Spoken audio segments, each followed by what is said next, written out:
All right, as I said, talking about quadrilaterals. We will be talking about various types such as parallelograms, trapezoids, rhombuses, squares. So first off, definitions. Quadrilaterals are polygons with 4 sides. Definition. Trapezoid is a quadrilateral with exactly 2 parallel sides. Most of the time we draw it so it's the top and the bottom, but it could be turned any which way you want. Definition of parallelogram. 2 sets of parallel sides. Top and bottom are parallel, left and right are parallel. We will be talking about additional properties of each of these. If we know that much is true, what else has to be true? That's what we will be putting on those formula pages. Rectangle. First off, it is a parallelogram, so it has 2 sets of parallel sides.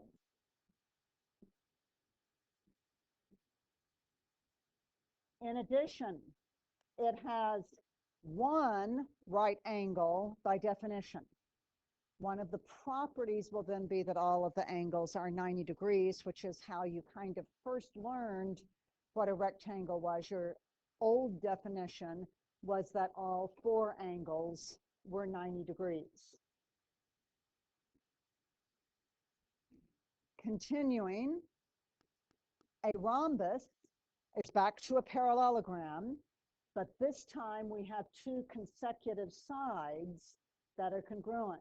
So it's a parallelogram. So top and bottom are parallel, left and right are parallel. In addition, 2 consecutive sides are congruent. Now, the definition that you learned before was simply that all 4 sides are congruent. But now we're thinking of it first as a parallelogram. And then if we have 2 sides that are next to each other rather than across from each other, that will mean all 4 sides have to end up being congruent to each other. A square is a parallelogram that is both a rectangle and a rhombus. So it is a parallelogram. Opposite sides are parallel. It is a rectangle, so it has, we know of 1 90-degree angle, which will end up meaning all 4 are 90 degrees. And it is a rhombus, so that will mean there are 2 consecutive sides that have to be congruent. So let's think about parallelograms, and let's look at this picture and let's think about some other things that have to be true. The definition that we just did for parallelogram says this side and this side are parallel, and it also says the top and the bottom are parallel. What else is going to have to be true in that case? Eli?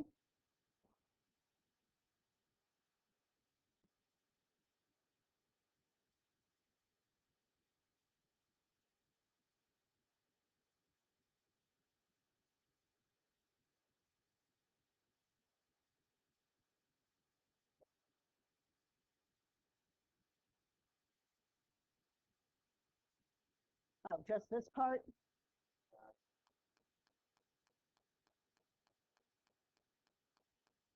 Okay, that is going to be true because, let's do, no, I do that in the right place. Those will be congruent because of the parallel lines. Will, what were you going to say?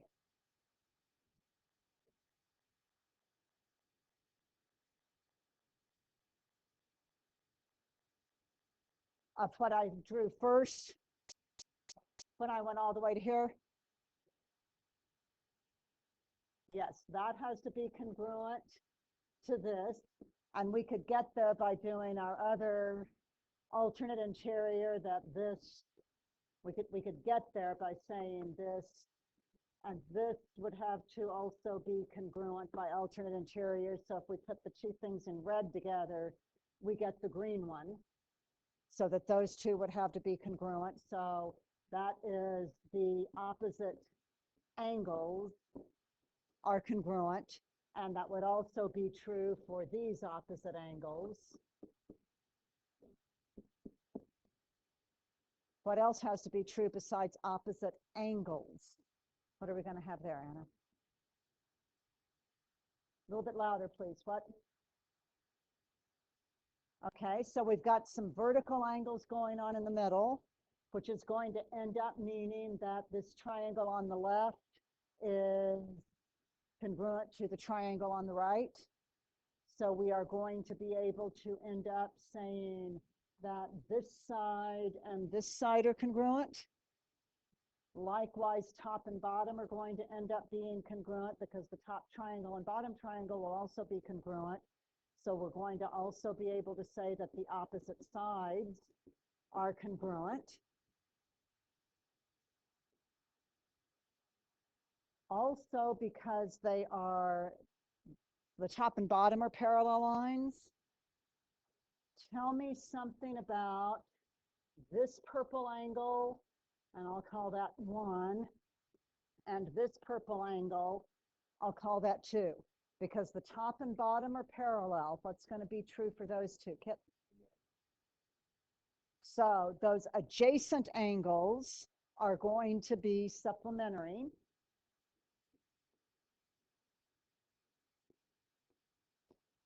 And because we have those congruent triangles in the middle, this will be a corresponding side to this. So those two pieces have to be congruent.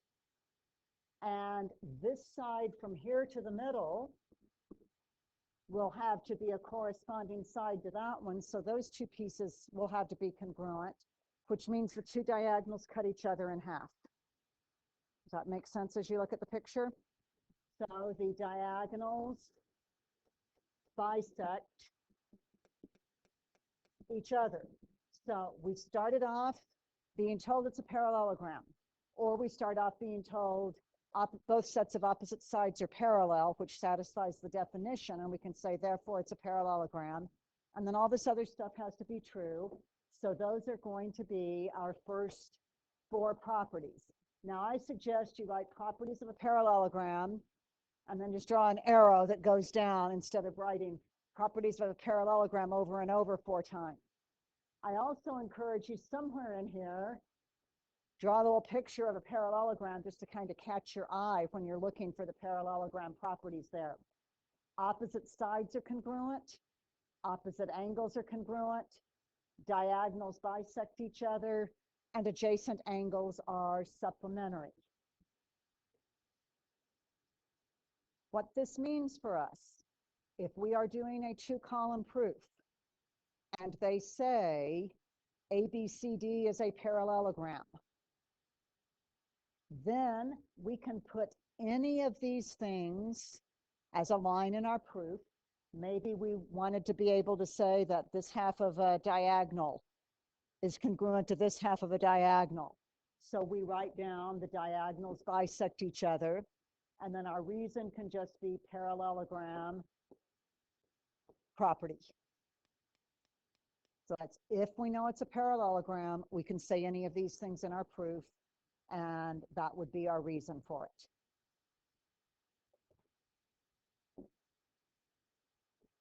Moving on to rectangles. Our definition of a rectangle was it is a parallelogram. So we've got the 2 sets of opposite sides, and we have at least one 90-degree angle. Now, we talked about that. We're used to thinking about a rectangle is defined as it has 4 right angles. Well, we're now going to see why that is true just from parallelogram and 1 right angle. We just said that opposite angles had to be congruent. So if the one that I marked down the bottom left is 90 degrees, that means the one up at the top has to be 90 degrees. So we've got all those parallelogram properties. We also said adjacent angles have to be supplementary. So if this one is 90 degrees, this one has to be 90 degrees to add up to 180. opposite ones are congruent, so that has to also be 90 degrees. So what we have is that all 4 angles are 90 degrees.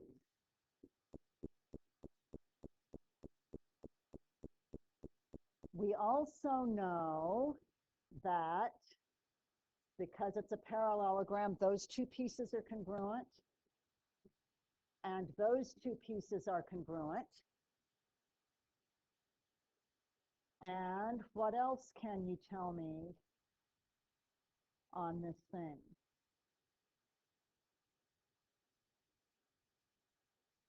What else are we seeing? Kadir?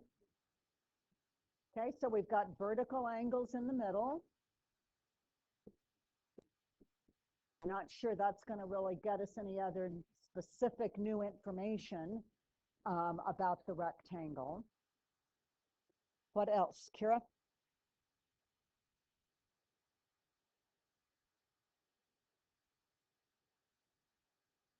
So the triangles opposite each other are going to be congruent, just like we saw in the parallelogram. What else, Henry? Say what now?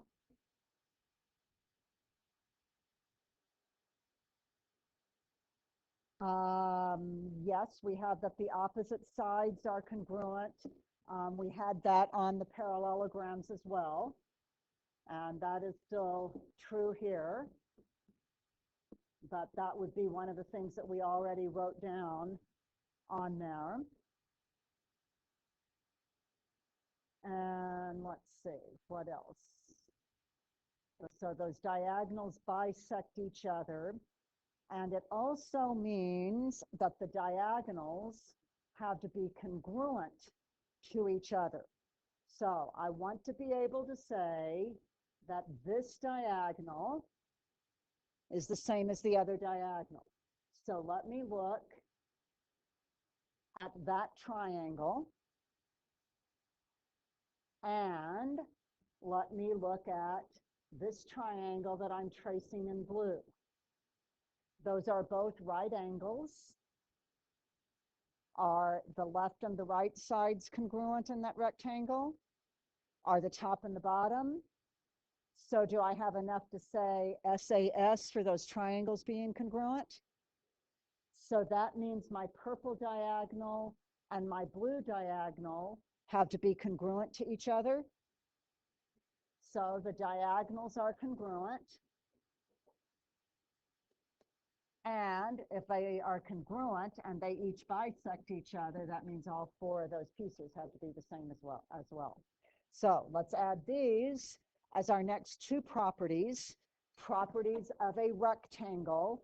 And again, draw an arrow so you're not rewriting the same thing that much, and draw yourself a picture of a rectangle to just help your eye find the right properties. If they say ABCD is a rectangle, all of the things about parallelogram are true, so you can use any of those 4 things that we wrote before.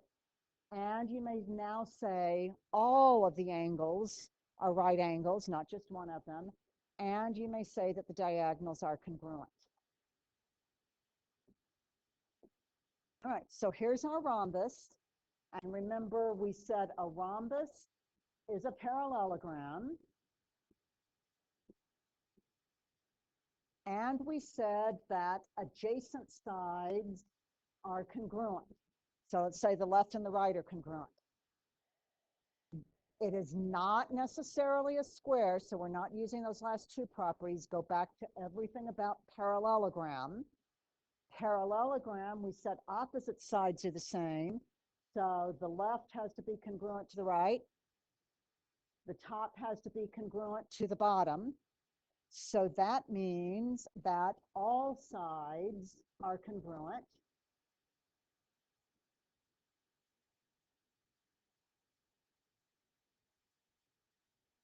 We also then are going to end up with 4 congruent triangles in the middle there.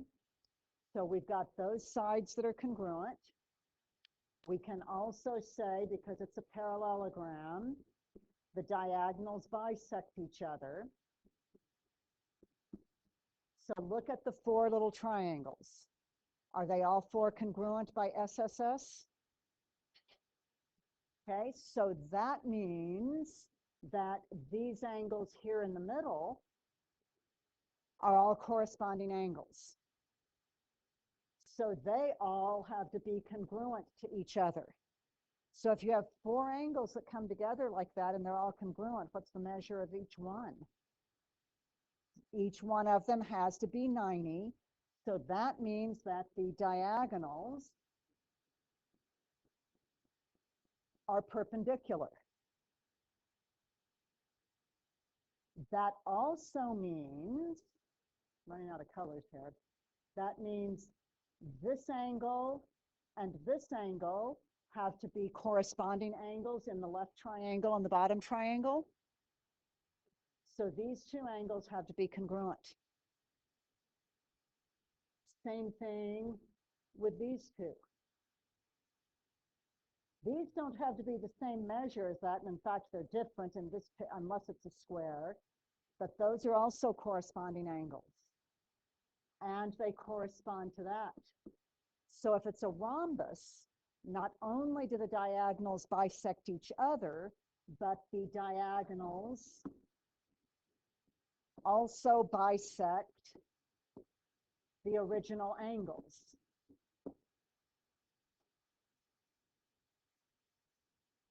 And I commented earlier that those 4 little triangles have to be congruent. We figured out that they have to have a 90-degree angle there in the middle, which means they are 4 congruent right triangles. So the diagonals divide the rhombus into 4 congruent right triangles. And those will be our additional properties of a rhombus to put in our formula list. So everything about a parallelogram is still true. In addition, all of the sides are congruent, not just opposite ones. The diagonals divide the rhombus into 4 congruent right triangles, and the diagonals bisect the vertices that they connect. And whoops, one more here. And the diagonals are perpendicular.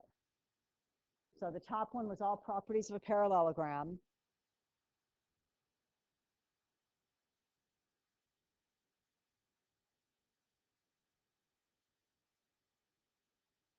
So if you are given that it's a rhombus, you can say any of these things, including any of the things for a parallelogram. Moving on to a square. So a square is a parallelogram and a rectangle and a rhombus. So all of the things we've talked about so far are true. These are all 4 going to be congruent. These are going to bisect each other. These are going to be bisected.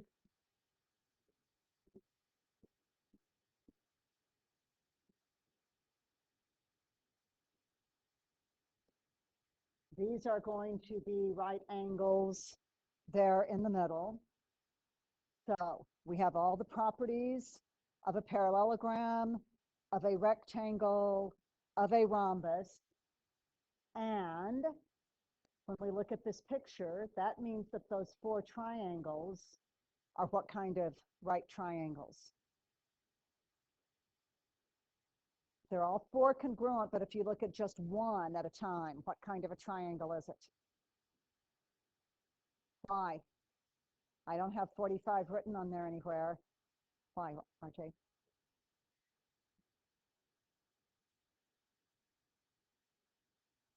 Okay, so we could say because we bisected the 90 degrees, this is 45. We could also say where I've marked with 2 tick marks are congruent sides, so we know that it's an isosceles triangle. So properties of a square, everything about being a rectangle, which includes everything about being a parallelogram, and it's also a rhombus, so all of the rhombus properties, so everything we've listed before. And then in addition, the diagonals divide the square into 4 congruent isosceles right 45, 45, 90 triangle.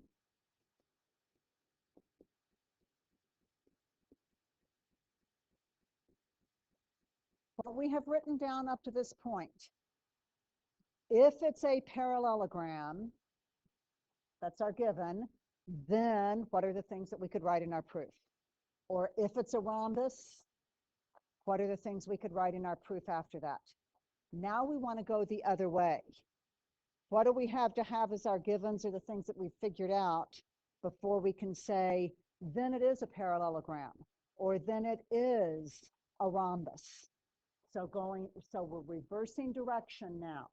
So we want to be able to say, then or therefore, it's a parallelogram. One of them would be if the definition is met. So if both sets of opposite sides are parallel, then it's a parallelogram. Or if both pairs of opposite sides are congruent. If the left and right are congruent and the top and bottom are congruent, then it's a parallelogram. We don't have to know that they're parallel to say it's a parallelogram. And then we can say, oh, now that we know it's a parallelogram, yes, we know those sides are also parallel. Or if one pair of opposite sides are congruent and parallel, if we know both of those things about just the left and the right, or about just the top and the bottom. Or if we know the diagonals bisect each other, they don't have to be equal to each other, but they cut each other into two equal halves, that right there is enough to say that it's a parallelogram. That one's a little bit harder to remember, I think. If we know top left and bottom right, and top right and bottom left angles are congruent, that's enough to say that it's a parallelogram. So you see how this is going backwards.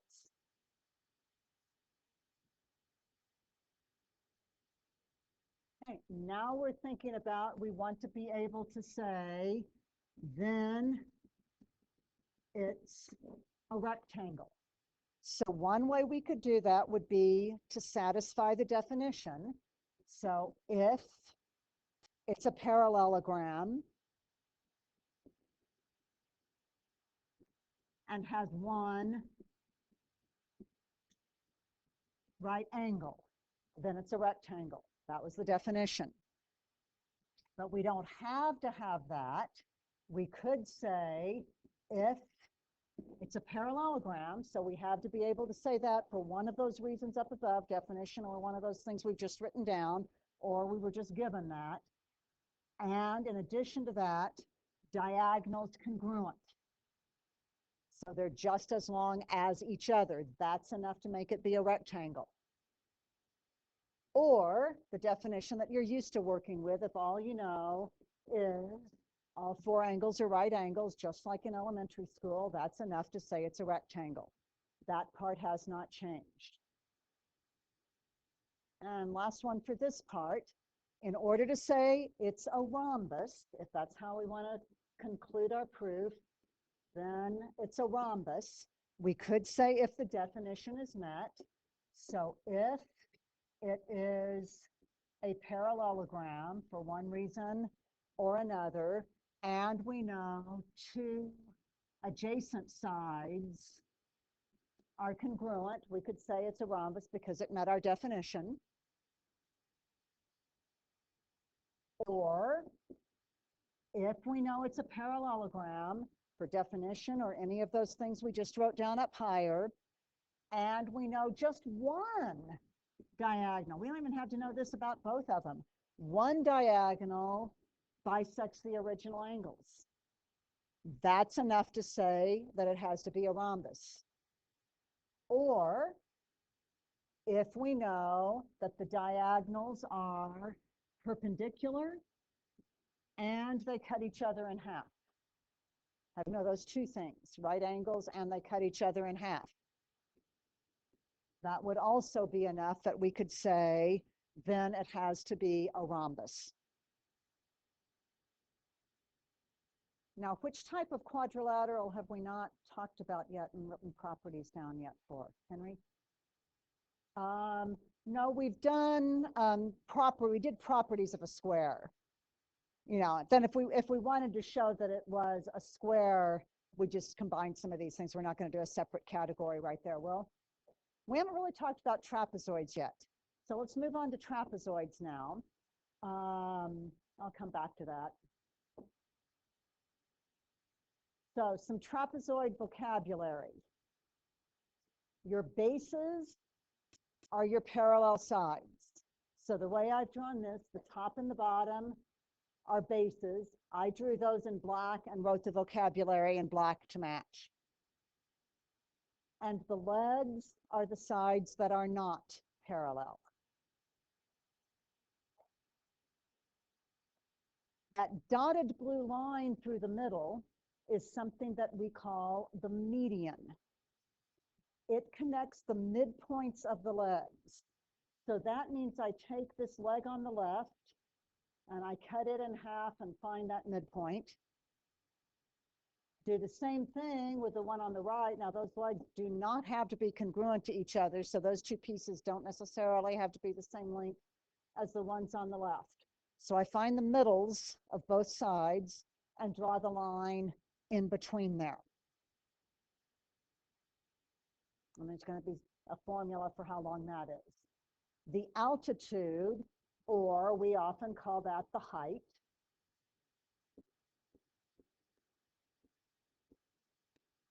is any line that connects the two bases, and it has to make a right angle, just like it's always been true, that the height goes from top to bottom and makes a right angle with those.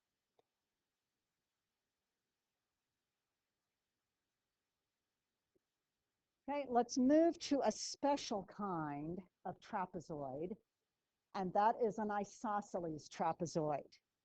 That's when the left and the right are congruent and have equal length. So it's kind of like if we had an isosceles triangle, and then where we've drawn BC, we cut off the top of the triangle and threw it away. So that we are left with still the parallel bases at the top and the bottom. But now these legs are congruent to each other. If it is isosceles, the lower base angles A and D have to be congruent to each other. And the upper base angles B and C have to be congruent to each other. And because the top and the bottom are parallel, A plus B would have to be equal to 180 degrees. All that stuff with parallel lines is still true. Now, with a trapezoid, what's your formula for the area of a trapezoid? Alex? Okay, so our formula for the area of a trapezoid is 1/2 base 1 plus base 2 times the height, or base 1 plus base 2 times h all over 2. I often think of it as the average base times the height. Because if you take two things and add them together and divide by 2, that's your average, right? So if I take the top plus the bottom and divide by 2, that's their average, and then times the height. But whatever works for you to remember that. Now remember that dotted blue line we drew through the middle of the trapezoid? It is the average of the bases. Or another way of saying this, the trapezoid area is the length of the median times h.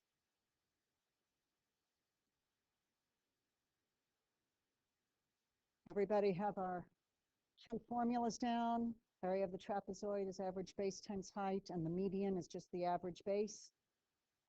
Okay, let's talk about some of our isosceles properties, or isosceles trapezoid properties.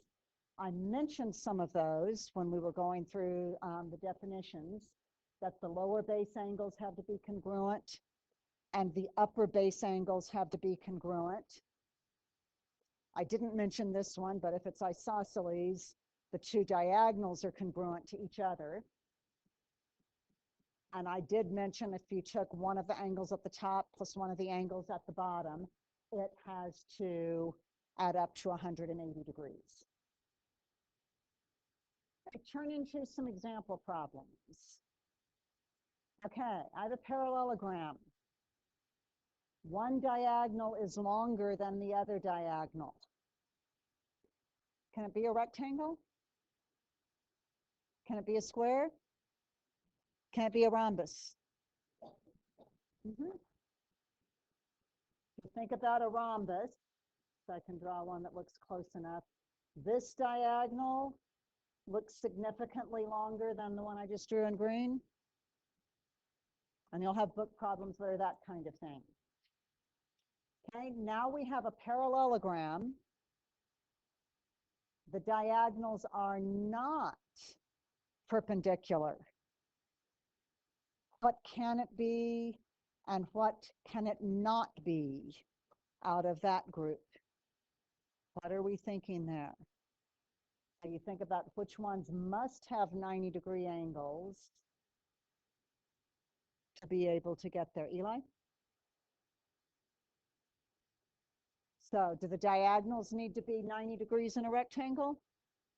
Nope, and usually they're not, unless it happens to be a square. If it's a rhombus or a square, they must be perpendicular. So correct answer was indeed rectangle.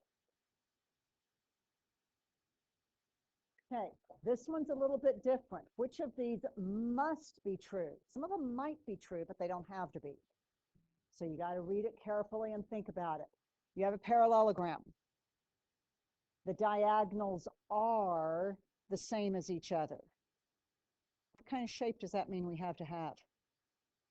Maybe a square. What else? So it's got to be a square or a rectangle if that's true. Does that mean that all four sides must have the same length? No, not if it's a rectangle that's not a square. Does that mean that the diagonals are going to bisect each other? Yes. Does it mean at 90 degrees? No. Does it mean all four angles are 90 degrees? Yes, because that would be true for either of those.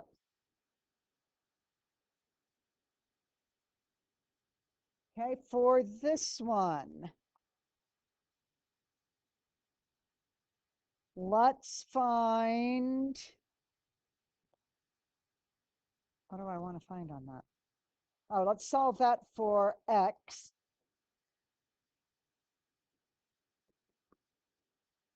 Telling you that the area is 175. So how do I start? Anna? Okay, and what is the formula?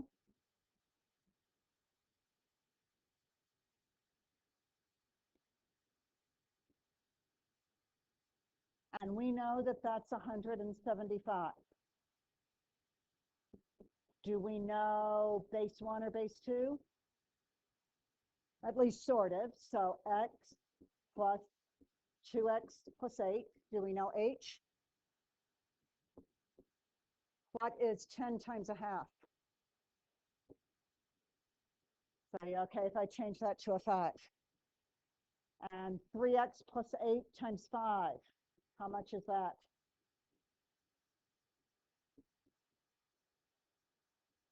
So who's solved for x already? Alex. Is it 9? Henry also solved and said that. So 15x equals 135. So x equals 9 centimeters. So that's kind of what Henry was asking about. You will have problems that do that sort of thing in there. And I think that was probably enough.